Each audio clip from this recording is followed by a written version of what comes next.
ချမ်းသာတယ်ဆိုပြီးမကြွားပါနဲ့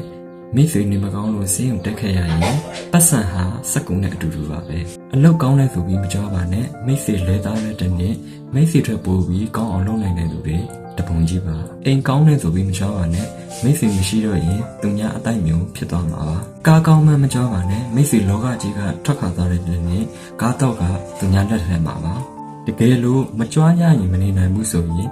မိတ်ဆွေရဲ့ကျမ်းမာရေးကိုကြွားနိုင်အောင်ကြိုးစားပါသူများတွေအားလုံးကတော့ကုန်ပြီးမိတ်ဆွေကနေပူသားလုံးလိုက်လက်ဖက်ရည်တိုင်လေးထိုင်နိုင်တဲ့ဘဝကိုစိန်ခံနိုင်သေးတယ်ဒါကြောင့်မို့ကိုတန်ဖိုးထားပါကိုမျက်နှိုးပါခန္ဓာကိုယ်ရဲ့ကရိယာတွေဟာပစ္စည်းလဲဖို့မလွယ်တဲ့အပြင်ဈေးကကြီးလွန်တယ်ပြီးရင်ပစ္စည်းခဏပြတ်တတ်တယ်ဆိုတာကိုနားလည်သဘောပေါက်စေချင်ပါတယ်ခင်ဗျာကျွန်တော်ရဲ့မျှဝေမှုကောင်းမိတ်ဆွေတို့အတွက်ဘ ഹു တုတ္တအတိတုတ္တတစုံတရာရရှိသွားနိုင်မယ်လို့အပြည့်အဝပြောနေပါတယ်ခင်ဗျာဗီဒီယိုကိုကြိုက်နေတဲ့ဆိုရင်လည်းထောက်ခံတိုင်းမဲ့ subscribe follow like comment share နေတော့ပြီးဖို့လည်းပြောချင်ပါတယ်ခင်ဗျာအားလုံးကိုကျေးဇူးတင်ပါတယ်ခင်ဗျာ